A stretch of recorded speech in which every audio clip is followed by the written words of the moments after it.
जब भी कोई जनप्रतिनिधि जनता के बीच से चुन के जाता है तो ये उसकी नैतिक जिम्मेदारी होती है, उत्तरदायित्व होता है कि वो दुख सुख में अपनी जनता के साथ खड़ी रहे। मैं मानती हूँ कि आज़ाद भारत में इससे बड़ी हस्ती और नहीं हुई जो कोविड-19 कोरोना के संक्रमण के साथ इस प्रदेश में, इस देश में आई है।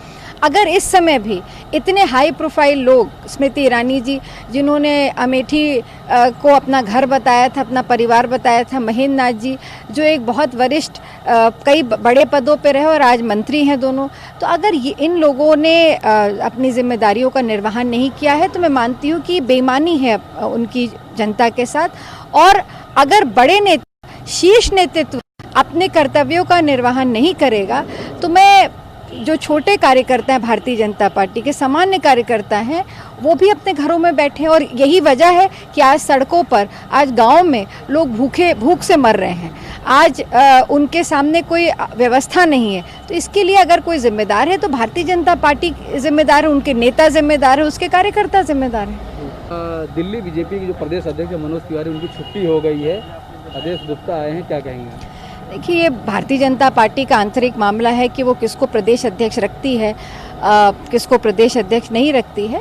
तो उन्होंने कुछ उनकी पार्टी ने कुछ ऐसा देखा होगा जिसकी वजह से उनको रिप्लेस किया गया है, पर इस पर बहुत ज़्यादा कुछ बोलना उचित नहीं। वहीं जेसिका लाल मर्डर हुए हैं, उपराज्यपाल ने दी है अनुमति, क्या कहेंगे?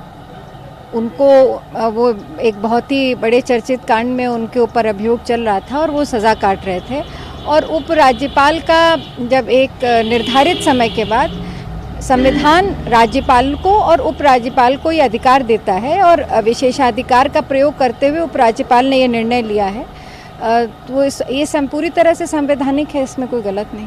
दूसरा मैम ये कि बीजेपी वर्चुअल सभाओं के माध्यम से, रैलियों के माध्यम से पूरी तरह से चुनावी मोड में उतर चुकी है। अभी तो वो लगातार वर्चुअल सभाएं कर रहे हैं और ये भी सुनने में आ रहा है कि बंगाल में 8 जून को अमित शाह की ऑनलाइन एक रैली होगी, क्या कहेंगे? क्योंकि भारतीय जनता पार्टी को वर्चुअल करने में शायद कुछ लोग दिख जाएं, जो इसके पहले मैंने देखा कई राज्यों में चुनाव हुए जहां में लोग एक्चुअल नहीं दिखाई दिए, तो भारतीय जनता पार्टी वर्चुअल कर रही है, शायद कुछ लोग उसको दिख जाएं।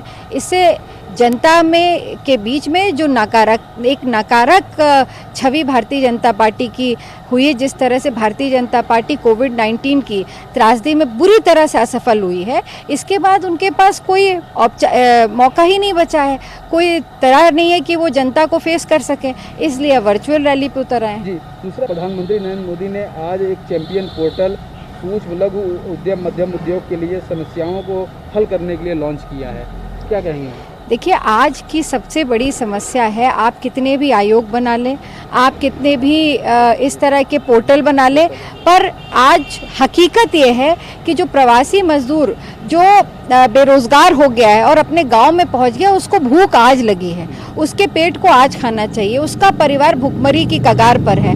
हमने देखा कि कई प्रवासी मजदूर जो आए, जिसमें से 4 घटनाएं हमारे सामने आई जिन्होंने आत्महत्या की है और उसकी वजह बताई है कि वो उनके अब आगे कोई रास्ता उन्हें नहीं दिखाई दे रहा। तो ये जनता का मोदी जी के प्रति अविश्वास है कि वो अब उनको मालूम है कि उनका आगे कुछ नहीं होने वाला है, इसलिए वो आत्महत्या तक करने पे मजबूर हो चुके हैं।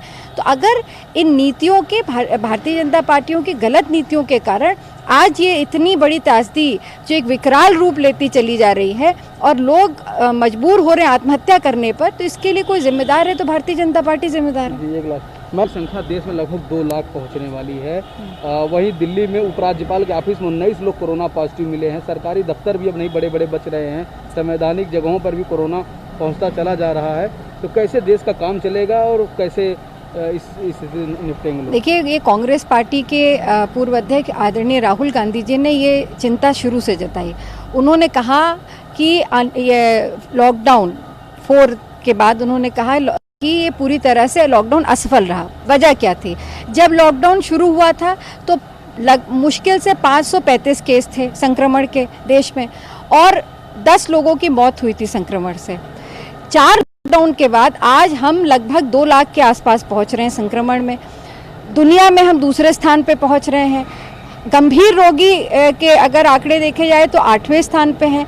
तो कहीं ना कहीं हम लगातार हमारे यहाँ संक्रमण का दौर बढ़ता चला जा रहा है और इस समय सरकार का उसको खोल देना, तो कहीं ना कहीं जिस वजह से ये 4 लॉकडाउन रहे, हमने एक आर्थिक तंगी देखी, पलायन देखा, सब कुछ देखा, सब पूरी जनता ने देश की मोदी जी पे विश्वास किया और लॉकडाउन का पालन किया। अंत क्या हुआ, फायदा क्या हुआ? जिस उद्देश्य से ये लॉकडाउन लगाया गया था, आज वो पूरी तरह से असफल है। संक्रमण बढ़ गया, मौतें बढ़ गई, भारत के आंकड़े पूरी दुनिया में आज हम दूसरे स्थान पर हैं, तो ये पूरी तरह से असफल है। आज अगर इसको खोला गया है तो मुझे अंदेशा है कि